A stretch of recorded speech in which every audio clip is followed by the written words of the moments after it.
Sir, with your permission, we'll start. Yeah, please go ahead. Very good afternoon and welcome to this session on ROTAP. We're also having parallelly live streaming on YouTube so that more viewers can see this program. The Government of India has rolled out the much awaited ROTAP scheme as a replacement of MEIS with effect from 1st January 2021. We on our part shared details, available information to members on 31st as well as on 1st January about the scheme. Earlier, before the introduction of the scheme, few organized session with the Dr. Pillai committee to understand what government intended to do, followed by several sessions to explain exporters on how to submit requisite data so that ROTA fixation committee will be able to absorb the data submitted by all of you for the calculation. On January 7th, last week, we organized an interactive session with Dr. Ajay Sahai, DG and CEO of FIO, on ROTAP scheme, which was attended by more than 1,500 participants. During this session and also subsequently, many of the exporters informed that they are experiencing difficulties in registration at IceGate as well as to reach to ROTAP ledger. As a follow-up this of that session, this program has been organized to show you how simple it is to reach that ledger and create the ledger. We have with us very distinguished panel of speakers today. Madam Sudha Koka, she's Commissioner of Customs Exports Chennai. Dr. Ajay Sahai, DG and CEO of FIO. Mr. Israr Ahmad, Regional Chairman, FIO, Southern Region. And we also have with Mr. Chagan of Imbex Q, who is into ERP and ERP solution for custom brokers and exporters, who will be taking you through the IceGate registration and related process online. I also want to acknowledge presence of Mr. Anantha Krishnan, Commissioner of Exports, Air Cargo Complex Mumbai, and also Mr. Sudhagar Pandey, Joint Commissioner, and also Mr. Rishi Yadav, Joint Commissioner, New Customers Mumbai, and also Mr. Farah Sakaria, DC Jain Jawaharlal Nehru Custom House Mumbai, and many of the senior officials, custom officials also joined. With this, I request our regional chairman to deliver his welcome address. Over to you, sir. Thank you so much, Mr. Uni. Good afternoon to everybody, and it gives me great pleasure to address this gathering today. It goes to show how important this subject of ROTAP is. We can just see the number of participants that we've been having on this subject. As Mr. Uni said, the last meeting, even I wasn't able to join in because there were more than 500 people there. And today also we have quite a few participants. So this just shows how important this meeting is. We are happy that we have Dr. Ajay Sahai here, who I believe is like a walking encyclopedia. He knows in and out of ROTAP, not only ROTAP, I think he has been very helpful for us about GST and so many other things, and now he's mastered ROTAP as well. Also, we have with us Madam Sudha Koka. She is an amazing officer. We have been very blessed from the Southern region to have her as our commissioner, and she's been very, very helpful to the community, the export community as a whole. And and we can see that by the eagerness that she comes out and helps us whenever there's any of the exporters raise problems, we have her coming out and helping us. Apart from that, we have other senior customs officials here. I'd like to also mention Mr. Anantha Krishnan from Mumbai Air Commissioner, Mr. Rishi Yadav, JC, Madam Farah Zakaria, the DC at JNPT. Before we get into the details of today's session, I'd just like to mention a few things about ROTAP.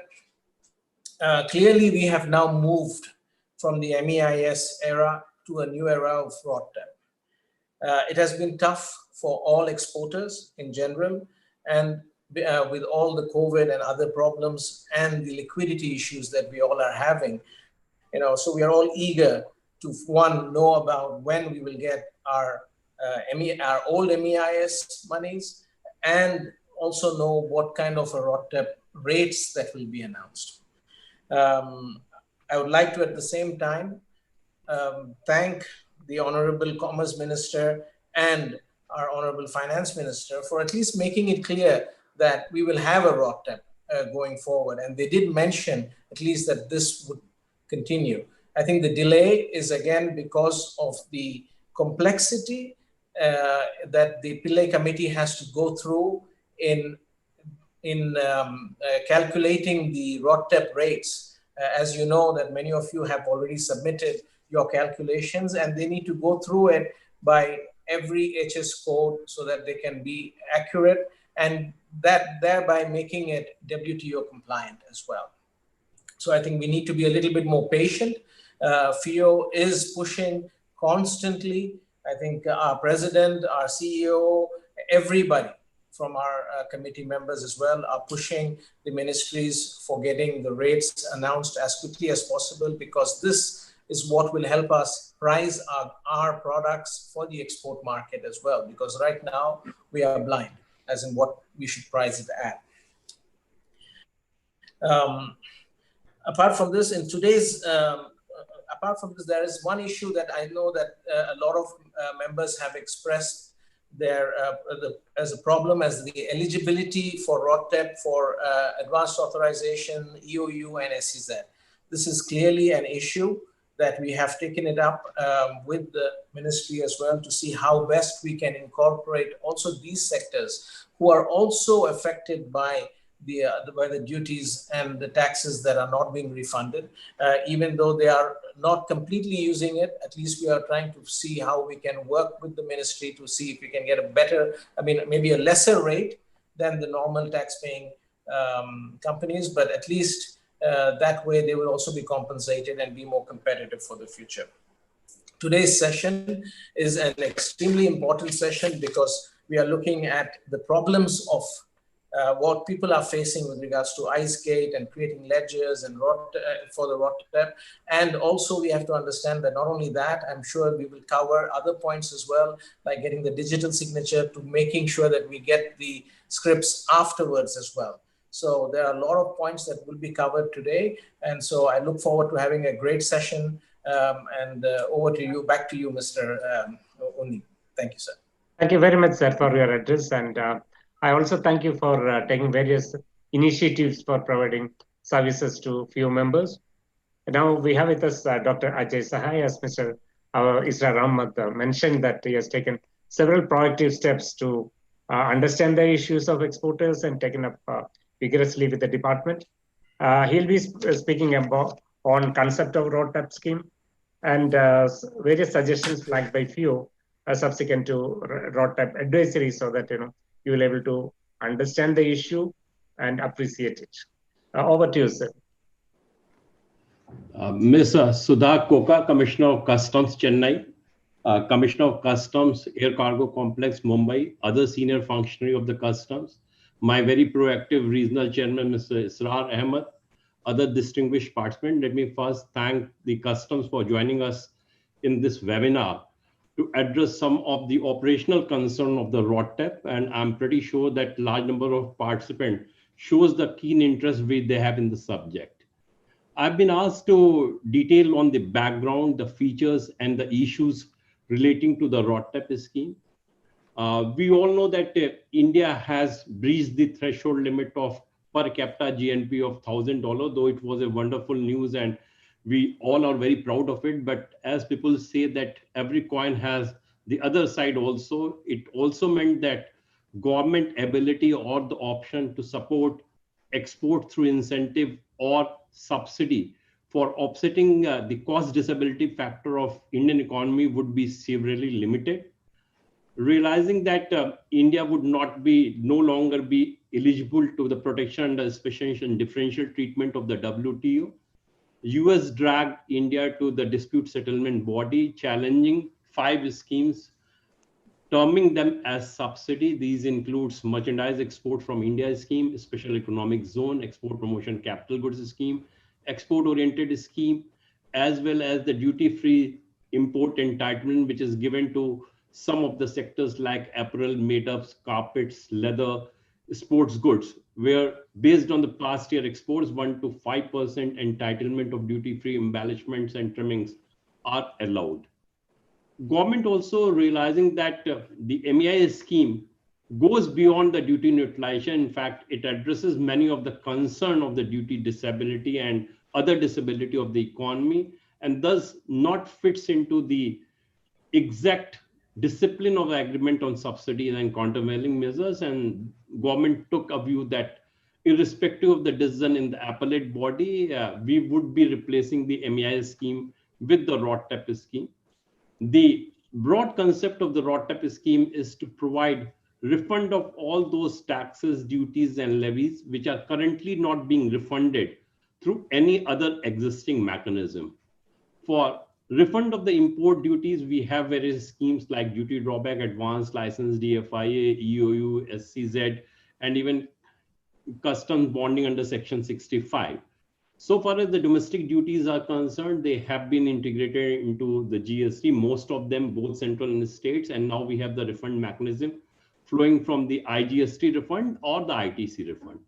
But still, we know there are products or services which have not been integrated into GST, like electricity or the petroleum products. We have some of the state taxes which have not been brought under the GST, like Mandi tax and electricity duty.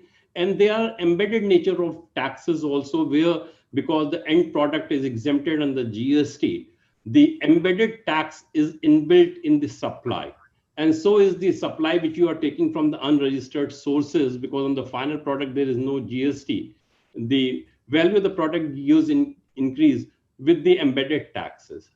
To address these issues, the RoDTEP scheme has been brought out, and this basically covers three factors. One is taxes, duties, and levies by central, state, or local government on the export product. The second is the prior stage cumulative effect of duties of central, state, or local levies. And third is the taxes and duties in the distribution of goods. For example, as I told you that when you are moving the goods, let us say from a hinterland to the port, you are moving by truck, the truck is consuming fuel, and on fuel, central excise duty and VAT is imposed, which is not being refunded to the export sector. So RoDTEP scheme broadly covers these three factors. And as I've been told by the previous speaker, the government decided to roll on the RoDTEP scheme on 31st of December through a press release and subsequently by advisory, making it effective from 1st of January. The legal framework of the scheme is still not there, and we expect both the Department of Commerce and Department of Revenue to bring suitable notification very shortly to provide a legal framework to this scheme. And I'm pretty sure the work is going on, and very soon we will see such notification within the public ambit. A lot of issues based on the press release and thereafter on the advisories have been brought to our notice by our field officers. They are constantly in touch with us. We have flagged all those issues. The policy level issues have been brought to the notice of the Finance Minister and Commerce and Industry Minister, where operational issues have been referred to the Chairman CBIC. And I'm very happy that some of the small issues, for example, the exports under EPCG has already been addressed. I'm pretty sure the other operational issue will be taken care by the board. As told by my regional chairman, I think the biggest irony is that you have a refund scheme in place where you do not know the rate of refund. And this has baffled the entire exporting community. They have taken by complete surprise. They are not in a position to quote for the new order, nor they are in position to finalize the order in absence of the rate. And this definitely affects the competitiveness, because in exports, if the exporter knows that so much is the support given by the government, maybe in the form of reimbursement of duty, he is willing to share it with the buyer also if he has sufficient profitability in the product. So at present, till the rates are notified, this is not available. We have already represented to the Finance Minister requesting her that all the RoDTEP rate may be rolled in by 31st of January. we have been given to understand that for some of the sectors like apparels, steel, automobile, and other engineering products, probably the rates are ready. They may be announced very soon. For me, the biggest challenge concerning the scheme is the budget, because that will determine what would be the rate which may be allowed under the scheme and how much will be the coverage. RoDTEP scheme is an admission of the fact that Indian exports suffer from some taxes and duties which are hitherto not being rebated, and now an honest attempt has been made to refund that. If it is a refund scheme, I don't think it should be constrained or limited by the budget allocation. It's an admission of the fact that exporters have paid taxes directly or indirectly, and the same is being refunded. I will urge other association also to kindly put across the message, because if we are not getting sufficient budget or we are not delinking with the budget in the current scenario where government revenues have taken a severe hit due to the pandemic, it will be very difficult to increase the coverage of the scheme or even to get the rate what is being recommended by the Pillai committee, because we have been given to understand that some kind of capping may be there if there are not sufficient budget allocated to that. The advisory make it clear that some of the schemes like advance authorization, EOUs, jobbing, etc., would not get the benefit of this. The word etc. is quite misleading. We have been going to understand that even SCZs are at present not covered. We have already referred the matter to the Finance Ministry and requested the Finance Minister that EOU, SCZ, advance authorization, since they also suffer some element of taxes and duties, may not be the entirely all the three factors. They may also give given a RoDTEP rate, maybe a differential RoDTEP rate as told by the regional chairman. To me, it depends on what kind of data the RoDTEP rate has been fixed. If the data includes the data of advance authorization or EOU, it makes sense to give them the same rate, because in averaging, you have worked on the principle. But if the data on which the rate has been fixed is entirely of the data of the domestic industry, then there is a case that some differential rate may be given, because they will not be subject to all the taxes and duties which have been factored in fixation of the rate.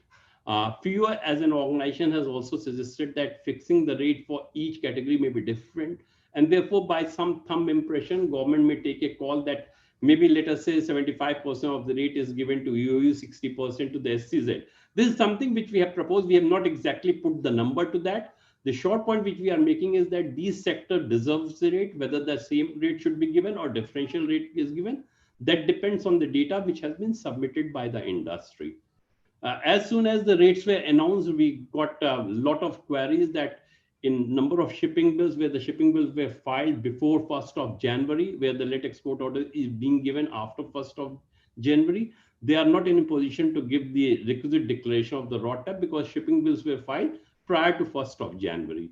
We have already requested both the Commerce Ministry and Finance Ministry to bring the transitional arrangement to cover all those shipping bills which have been filed prior to 1st of January, where let export order is given after 1st of January without the RoDTEP declaration and without the RoDTEP code, because exporters were not in position to make such amendment. So far as the e-commerce is concerned, we are very clear that e-commerce exports are also eligible for the RoDTEP as they are eligible for duty drawback and other benefit. The only issue is that the courier shipping bill and the postal bill of exports need certain modification of the field. We have already requested the department to look into modifying both CSB 5 and PB2, which is used by the e-commerce exporters. One of the challenge which has been brought to our notice is the declaration in the RoDTEP scheme.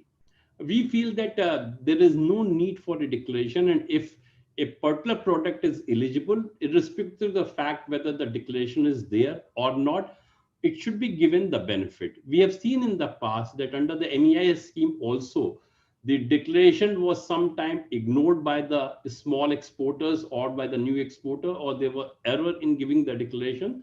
With the result, the entire MEIS benefit was deprived to them.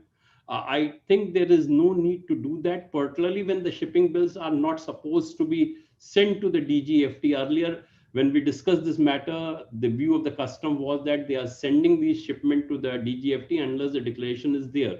It is not possible for them to segregate. Now all shipping bill will rest with the customs, and that's why we are pushing that the intent declaration may not be insisted upon. A related issue is the RMS.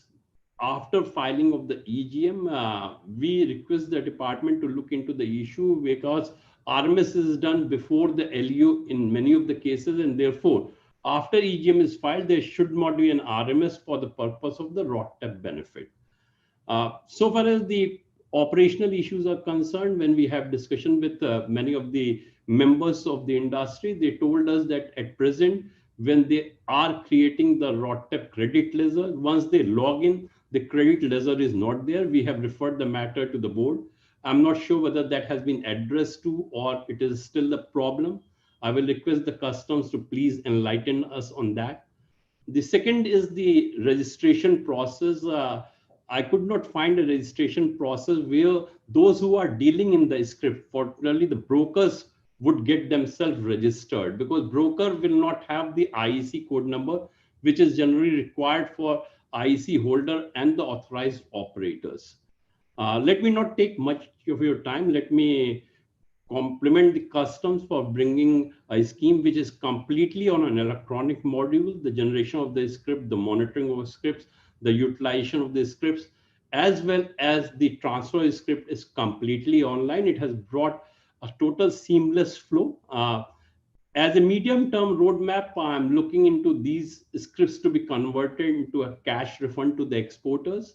And this ROTTEP rate may be added to the duty drawback rate for those who are exporting under the drawback. So entire refund is available at one place. And those who are not exporting under the drawback, for them, a differential rate may be allowed, which may be directly credited to the exporter's account. This is something which is we will be pushing for in the medium-term basis. So with these words, I thank all of you once again. And again, I would like to thank for joining us in this endeavor. Thank you. Thank you very much. Thank you very much, sir, for highlighting the issues and concerns of exporters and also made us understand the concept of this scheme. I'm sure that with your dynamism and vision and vigorous follow-up, exporters community will be able to see all the issues will be to be resolved shortly. With this, let me invite Madam Sudha Koka, Commissioner of Customs Exports, Chennai Customs, who have taken several initiatives to facilitate trade. And you may be aware that Chennai Customs is one of the best customs stations where various new initiatives being implemented starting from Chennai Customs. Over to you, ma'am, for your address.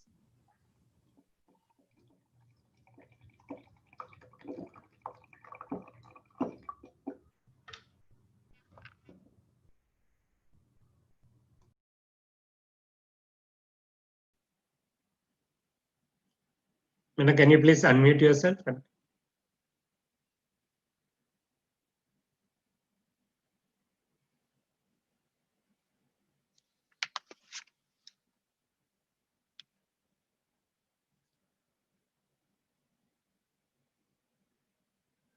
Sorry, some issue. Okay, no. Uniji? Yeah, please. Yeah, can you see me and hear me? Yes, ma'am, please proceed. Okay, so I was about to start in some technical hitch. Okay, I hope all the participants can see me and hear me. Mr. Unikrishnan, thank you so much for inviting me to be part of this VC. And this is an excellent initiative, very timely initiative from FIEO as always. As Mr. Ajay Sahai has said, Mr. Ajay, really you must thank your team in Chennai. They are really very, very proactive in southern region. And thank you, Mr. Rashad Ahmad, for your inaugural address and comments on customs, and especially comments on Chennai Customs and how we are trying to help the trade. Very good afternoon to all 893 participants in this VC. This ROTTEP is such a scheme that it is very different from any scheme so far. So it is such a timely initiative of FIEO to familiarize you with this scheme, because there is a lot that all of us should know about the scheme. Though rates are not notified, but there is so much of legwork we need to do, and we need to have a lot of awareness about this scheme to avail the benefits when the rates are notified, which is not very far off. So to begin with, what I would be taking in this my brief overview of ROTTEP as of now is to tell you what is exactly on the table from on ROTTEP from customs point of view, because Mr. Ajay Sahai has already said about issues, and also sir highlighted some issues regarding to the customs processing. To start with, how we customs are going to process, this is completely a different process, and all of us, especially the trade, whatever we have so far done, this is totally revolutionizes the way that benefit is accrued to the exporters. I will just give you the overview of what is contemplated. It is going to be implemented. Right now, it is not in place, but what is contemplated, I would like to share with you. As all of you know, ROTTEP is a rebate of state and central taxes and levies scheme. It is a combination of MEIS scheme and ROSTL scheme. So all of you have utilized ROSL scheme first and then ROSTL. ROSTL is only on garments and textile products, chapter 62 and 63, like that. And whereas MEIS and selective products, but now this is a combination of both schemes. So now both of those schemes don't exist anymore, and we know this has come into picture from 1/1/2021. So then another thing is, what are the taxes that it seeks to rebate?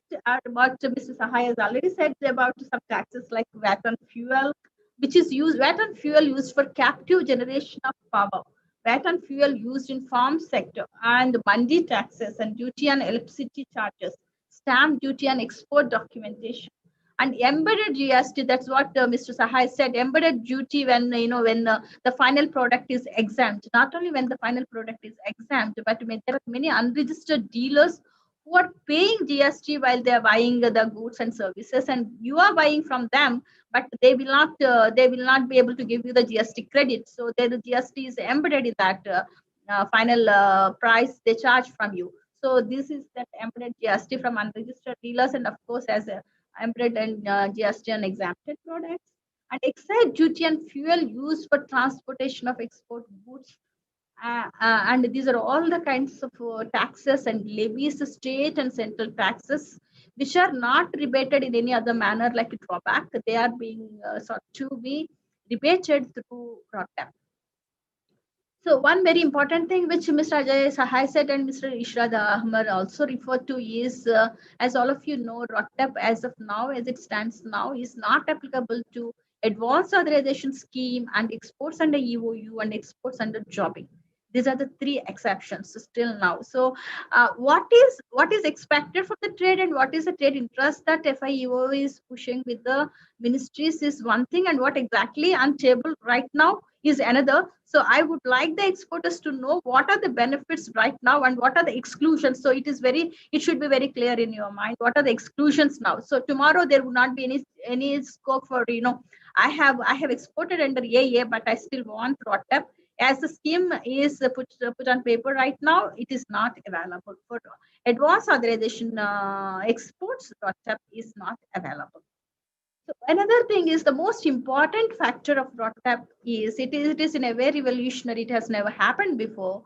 Is ROTTEP is something which is administered through IceGate completely. And you have to register on IceGate. There is a services you have to go register. And another thing, all of you exporters must be registered on IceGate for various services of IceGate. There are various services available.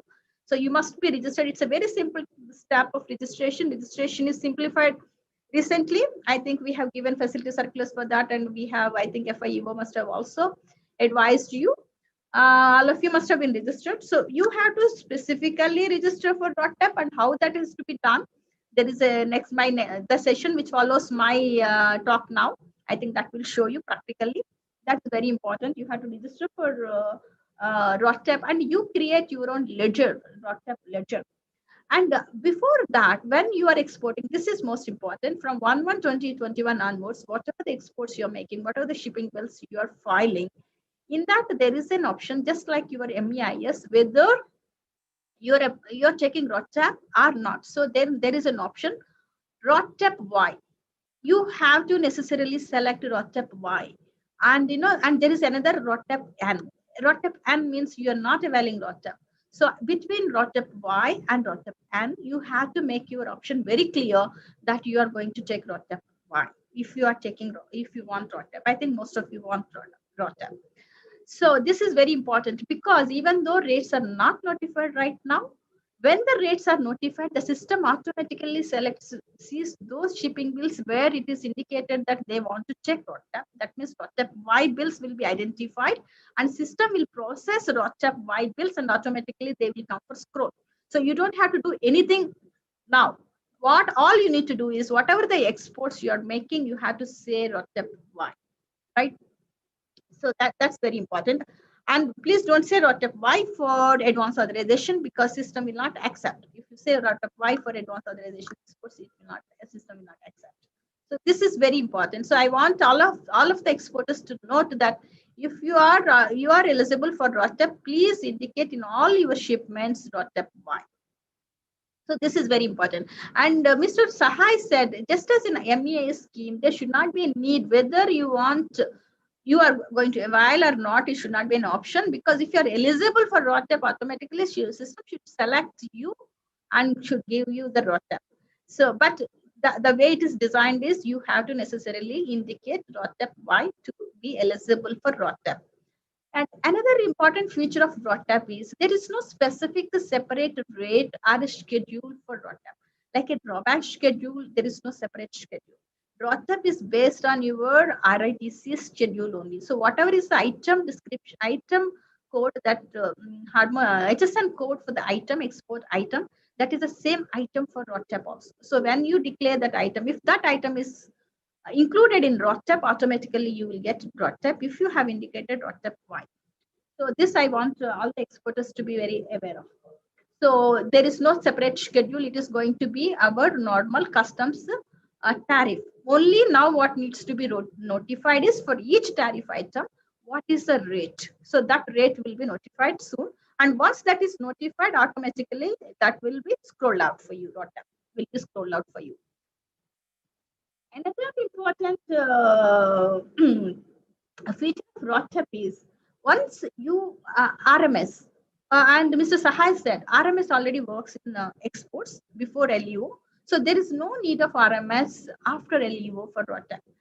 But there is something I would like to share with you. Rightly, RMS is there before LEO, and many of the around 95% of the shipping bills are facilitated. They will not come for assessment. Not even more than 95, actually 97% in my port, in a seaport. In air cargo, it is even more.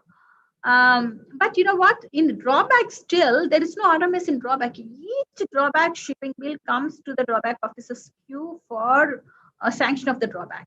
So that is now being replaced with the RMS after LEO. That means large number of shipping bills will not come to a drawback officer's queue at all. They will just go directly. They will just go directly to the scroll. That's it. So once you file the shipping bill and then ECM is filed, then if it is RMS allows, this is a consignment which is risk-free, then it goes for scroll, and scroll will be generated. The customs officer has to generate a scroll, and once the scroll is generated, and when you are registered in IceGate for under ROTAP, the credit is automatically credited. The amount is credited to your ROTAP ledger. So RMS after LEO in ROTAP is very important. Actually, it speeds up the process, rather than each shipping bill, each ROTAP shipping bill coming to the drawback officer for sanction. No, ROTAP is automatically sanctioned. Very few bills may come for scrutiny. That is all. So that they will be very, very minimal. So this is an important feature, and this is not only benefits ROTAP, it benefits drawback also. Right now, we process about 2,000 drawback, 2,500 drawback bills in seaport here, and another 1,500 maybe in air cargo, maybe around 3,500 shipping bills Our officers process every day. So this will go away automatically. They will be processed by the system, and you get your amount. And we generate scroll every day. So you get your amount immediately. So this is a welcome feature. This is a feature not to be registered. This is a feature that should be welcomed. So this is a welcome feature. So another important thing in ROTAP, as always, even other schemes also, one thing you are even more careful. In every forum I say this, but we still have this problem. Is you have to insist, you have to ensure that ECM is filed for your export. Unless ECM is filed, no ROTAP, no shipping bill will be processed for either drawback, ROTAP, IGST, or anything. So you have to make extra sure that your broker, and please, when you're registered in the IceGate, you can check the status of ECM for your shipping bills, whether that ECM is filed or not. So you make sure ECM is filed. This is very, very important. One very important feature of ROTAP is now you don't have the hassle of post-export like MES. Like MES, you have all the shipping bills. Shipping bills are transferred to DZFT, and then you will prove your BRC to the DZFT, and then you get a script in MEIS script. But now all this is not. Just as drawback for MEIS, you need BRC to get your MEIS script. But for ROTAP, just as drawback, you don't need BRC at the time of getting the drawback, but you need to have BRC within 9 months of your export. The same thing applies to ROTAP also. Immediately, just as drawback is in your bank account, ROTAP credit is in your account. Either you can use it for paying the taxes, or you can transfer it yourself. That is very easy. That is in your control. So ROTAP is really a totally revolutionary revolutionary product and a process, completely online. So one more interesting thing about ROTAP is ROTAP bills, as I said, once they're selected, how they are processed. Once they are selected, most of the RMS will select automatically. They will go for scroll out, and once we scroll out and send them to the bank, just as a drawback, they will be credited to your bank account. So just as drawback, we still have a lot of. It is so surprising that we still have a lot of drawback spending. Now, after we scroll out, they are not credited to the bank, the exporter's account, because of their bank account errors. So now you can register your bank account on IceGate yourself. Please use that method, and please correct you if there are any changes or any changes in the bank accounts or any errors. Please see that and correct. Please make sure that your bank accounts are correct, so that your both ROTAP and drawback automatically goes into those accounts. And both of them could be the same account. Once drawback account, ROTAP account doesn't go to your account, but ROTAP account gets credited to your IceGate. I'm sorry, drawback will get credited to your bank account after scroll is generated, and we send the scroll to bank. But ROTAP account, once we generate the scroll, that automatically gets credited to your IceGate account.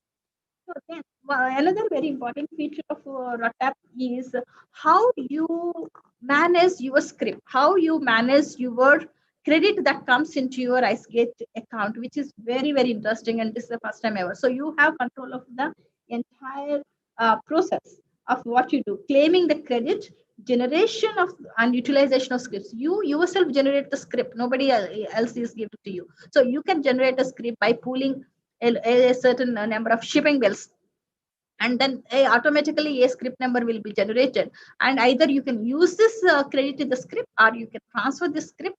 This is very, very important and novel feature, and very path-breaking feature.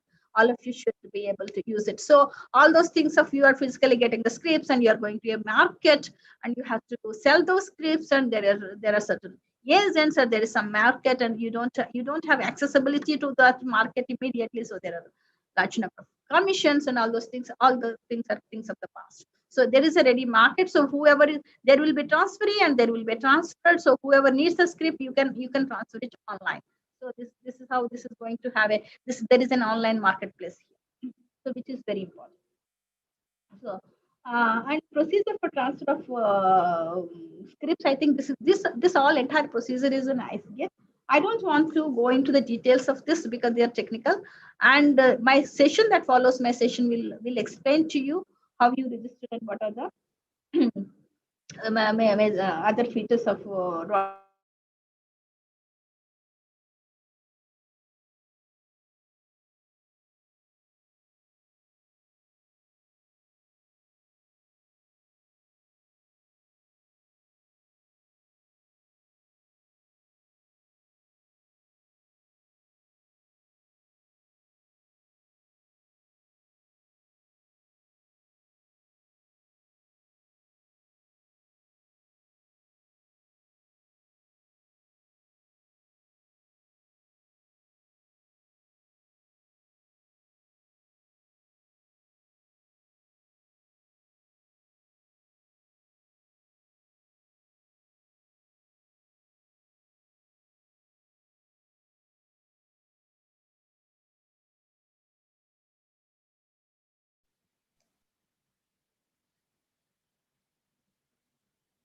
Ma'am, I think we lost your connection, or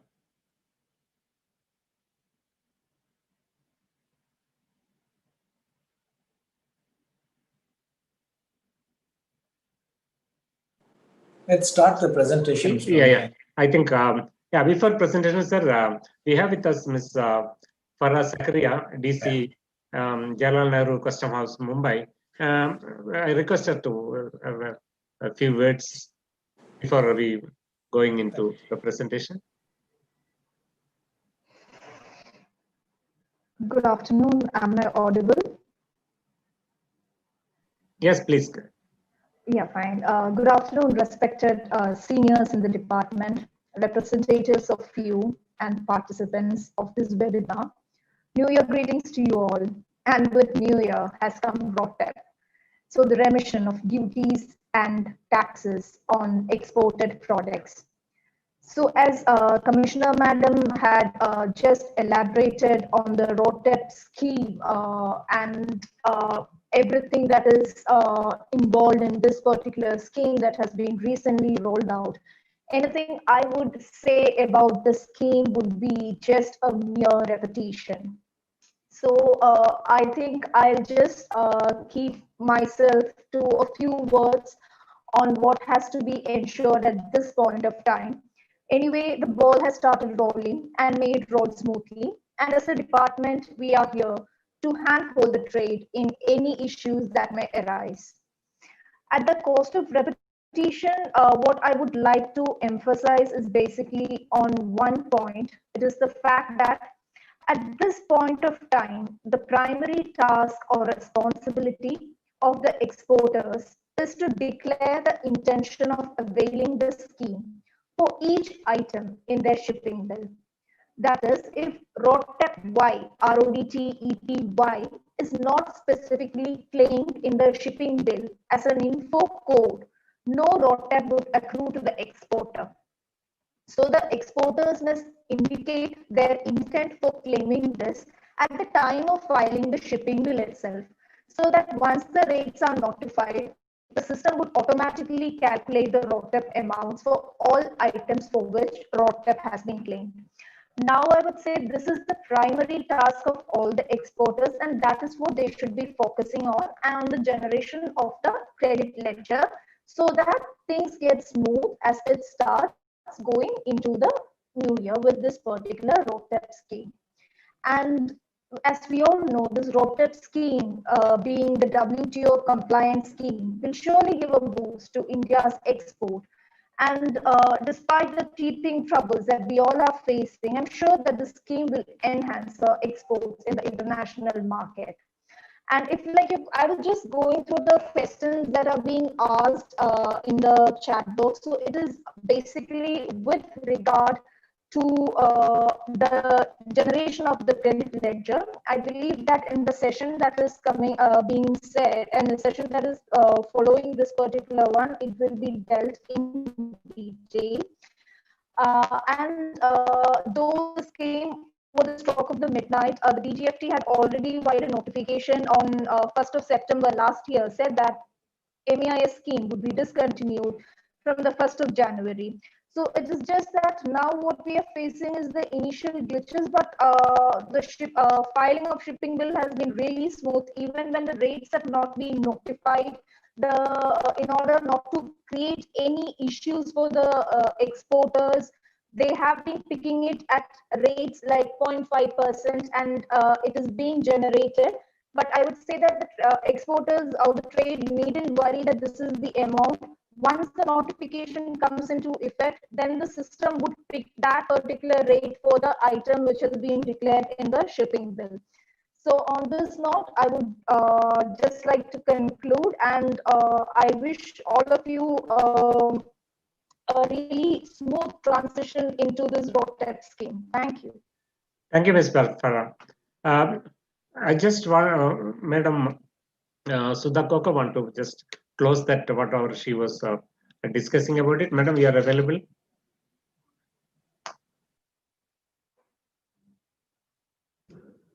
Yes, Suniji, can you hear me? Yeah. Yeah. Yeah. So no, I was actually, when I logged I had this problem. I almost finished. So only 1 or 2 points. One is, yeah, I was saying that RoadTap is going to stay because this is WTO compliant. But one more additional information that Farah has given, this is very important for exporters to know, and I reiterate that. Please indicate your intention to avail RoadTap in shipping bill, and please do it for each item. That is very, very important. So with that, I close my remarks, and I would be there for your another, and if any other question answer thing, if you can alert me, then I'll be back in the PC if you need me later. But I think whatever is to be exchanged right now, we have already done. I think the best part is you go ahead with your technical session of how to register for RoadTap. Thank you. Thank you very much. Thank you so much. Thank you very much, Madam, for your wonderful detailed explanation about the scheme. And you always been supportive to trade and industry, and we always enjoy your hospitality and at the customers. Thank you very much. Thank you. Now I invite Mr. Jagan, Impex Cube, to make his presentation regarding online registration. As many of exporters are MSME and fully depend on CHS, and they may not have even registered with iceGate, we request him to just start with registration in the iceGate and followed by creation of ledger and all. Over to you, Mr. Jagan. I'm very happy to have this presentation with this webinar. Especially I thanks Mr. Razak Ahmed and Sudha Madam and Ajay, and especially for FEO has given such opportunity to our exposure to how to make a registration with the iceGate. So let me go with my screen.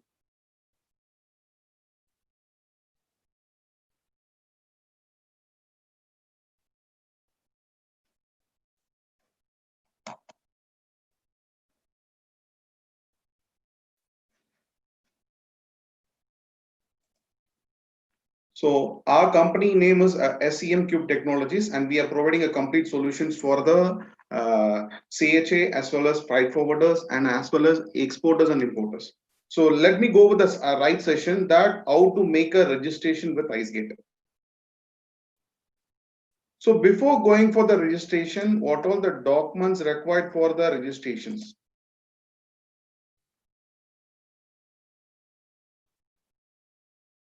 So there is a two type of registration happen in iceGate. That is, a two type of users can be created by the IEC holder, like a parent user and the child user. For registering the iceGate, I have made some 3 sessions like iceGate registration and AD code registration and a RoadTap status. So for registration of IEC in iceGate, we required some documents like scanned copy of IEC registered copy, which should be attested, and a scanned copy of authorization letter, it should be also attested, and a ID proof of a person, whether it may be a Aadhaar card, a driving license, or a passport. So these are the required document for registering the IEC in iceGate. So let me go with the live how to make the registration.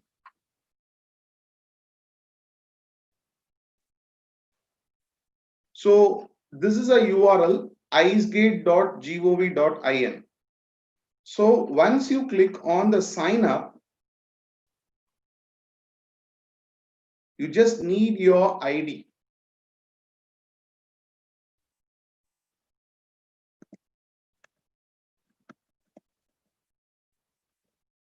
And your email ID, which is you have to have clear that this is the mail ID which will be having a interaction with your IceGate.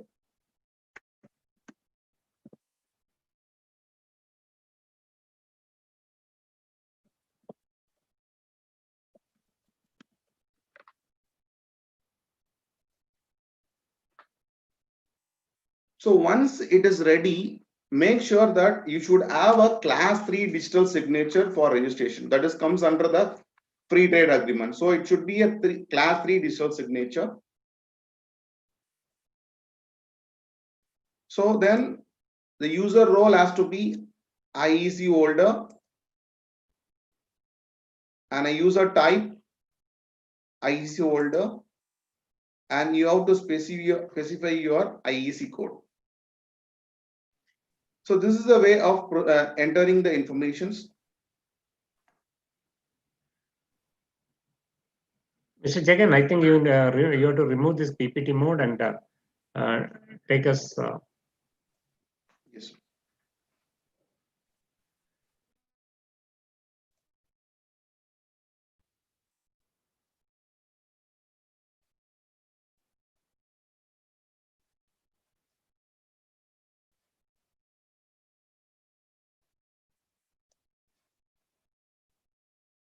So let me go with the first.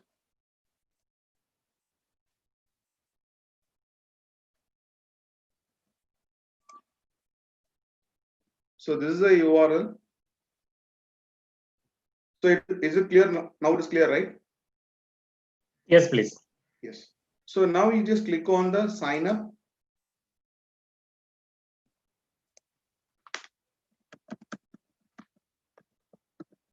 So then you have to keep your email ID clear that it is the main thing that you will have a transaction between the IceGate and your part.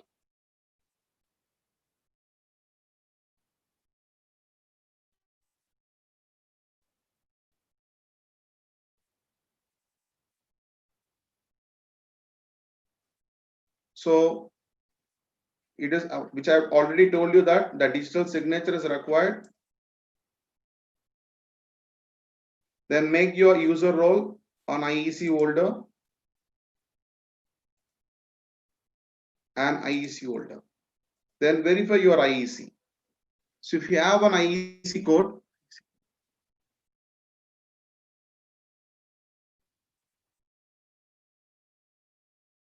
please. So once you make register with the IceGate,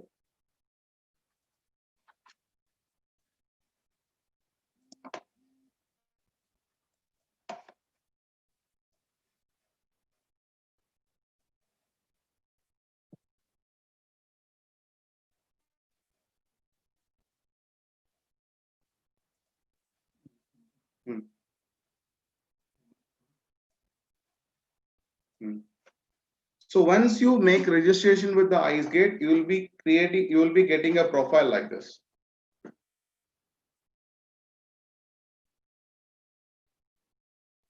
So once the registration happened, I'm just going into the next session, that how to create the AD code registrations. So once you make login through this IceGate ID, there is an option called bank account management.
Sorry for the interrupt.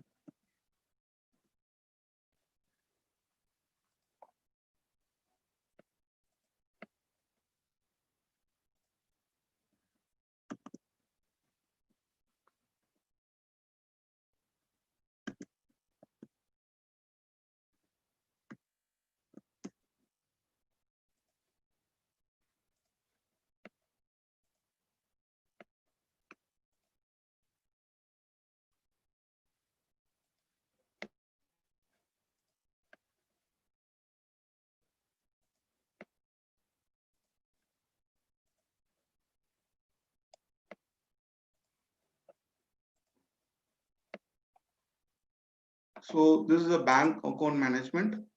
In this, you have to select a authorized dealer code registration.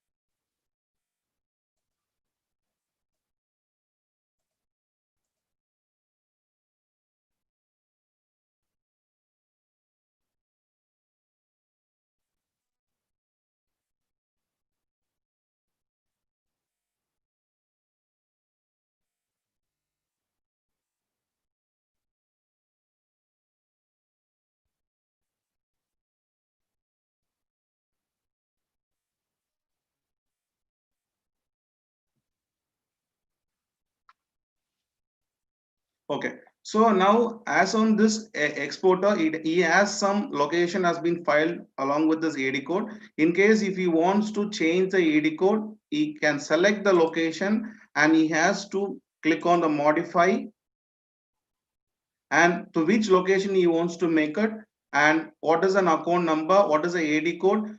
Before he wants to change the AD code, all the document has to be submitted in the eSanchit portal with the digitalized method. There he will be having an IR number, that is image reference number. So once he get the image reference number from the eSanchit portal, he is supposed to mention the IR number here and what is the login ID what he was using. So once he save this one, it will goes to the approval to IceGate and it is added.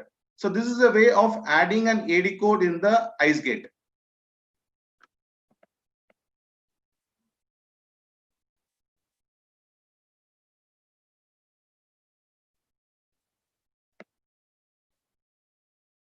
So similarly, for the next session, I'm going to tell you about how to view a RoadTape status. So same login, it has been enabled on the bottom that it says RoadTape. So whenever you are logging through this IceGate login, it will have some interrupt. So we have to re-log in this application. So once I goes into the main page, there is an option, go with the RoadTape. Okay, so once you log into the RoadTape, you can click on the RoadTape. Then there is an option to specify that RoadTape in the drop down and click on the create account.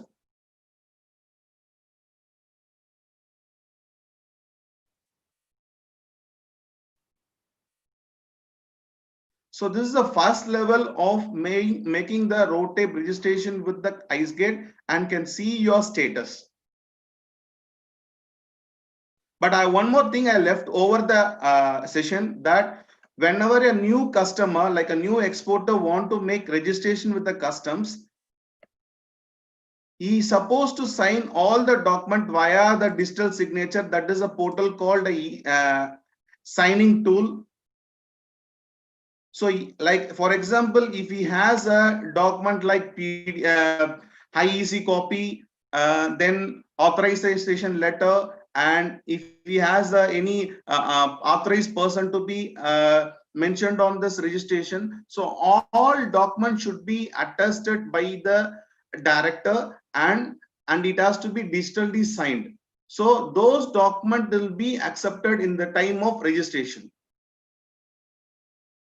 So I made very crispy of this presentation because it is they have given a small minute of time. I just presented here the 3 topics, that is IceGate registration, AD code registration, and road tape status. So is there any queries? Kindly share us. Thank you, Mr. Jagan, for a very brief presentation on IceGate registration. Now we will open the floor for Q&A session. I request you to please press the hand button so that we can unmute you and you can raise your Q&A.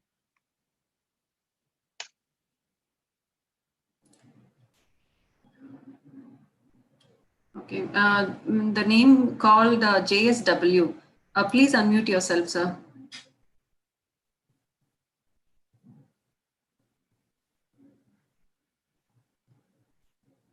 I am Swaminathan from Milam India Limited, Pondicherry.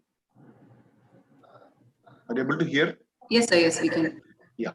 See, the question is, see, for registering for the digital signature registration and IceGate registration, for the IEC holder, for the managing director also, the system asks for authorization letter. Whether it should be submitted or not required. When the system asks for the authorization letter for the managing director himself. Now, how that is to be done, I don't understand. That is the only question.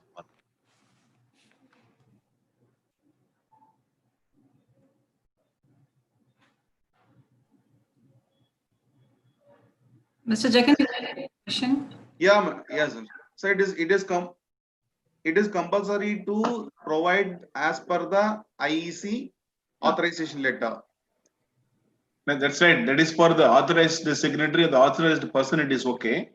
And how for the managing director? Who will authorize that managing director? That is my question. IEC holder. Like if you want to make with the branches. No, not for the main the registration itself. I think it is also acceptable, but I am not I'm not sure about that. So Okay. let me. Or is it a requirement all the board of directors should sign the authorization and authorizing the managing director to sign? Yes, it should be signed. It should be signed. It can be a board of director resolution also authorizing you. If you submit a board of director resolution authorizing you, that will be enough for them. No, it is not for it. The system is asking for the IEC holder itself, not the authorized person. Authorized person getting authorization is correct. But the IEC, for the IEC holder is the managing director of the company, and the system asks for an authorization letter for the managing director himself. So to That is the address question. See, my question is whether we can submit a board resolution authorizing the managing director to deal with that should be sufficing the purpose, because system will not understand unless you give them an authorized letter. It will not accept that. So it's better to provide a board of director resolution in your favor. Okay, sir. Thank you very much, sir. Thank you. Thank you, sir. Next, we can move on to Mr. Prashant. Mr. Prashant, unmute yourself. Yes, hello. I have a question. I just saw the PPT which the sir shared with us. So on logging to the IceGate, when I go to ROTTP and it says that you don't have an account, so then I click to create an account, so that nothing comes in. So is it okay? And when I log out and again log in, it says you don't have an account. Like before, just before I made an account, and again it says that there's no account. So is this okay? I'm sorry to interrupt. Whether you made a registration in a one time, or it is a one-time registration you have made, or you have made a procedure of registration? No, you're asking about the IceGate? Yes. IceGate is registered. I'm using IceGate for around 1.5 years, so it's okay. But the RODTP ROTEP, when I click on that, it shows that you are not. It shows that you don't have an account. Okay, then just kindly draft the mail to IceGate team. Okay. That will be better for you, better solution. Okay, fine. Thank you. Thank you, sir. Next, Mr. Mahesha. Mr. Mahesha, unmute yourself. Hello. Hello. Yes, Are you sir. getting my voice? Yeah, please go ahead. Madam, when we are registering our IceGate ID, we are getting issue that you are logging with IceGate holder, IEC holder. Okay, once I have digital signature with class 3, but we are not able to generate our ledger account through RoadTap.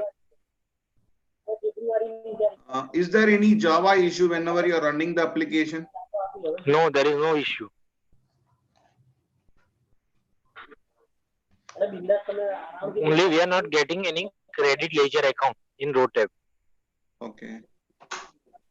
So regarding this issue, you can contact our technical team, and meanwhile we can drop a mail to the IceGate. IceGate. We have already given mail to IceGate also. Okay. But we have not received any resolution from the IceGate. So if it is possible, we can share your information to us. We'll get into that. One more case. In your today's session, you have not shown us credit ledger account. Do you have any login with credit ledger account showing that?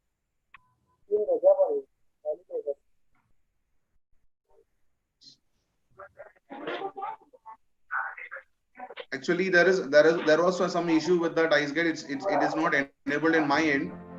Okay. Because in IceGate screenshot, we are getting credit ledger account.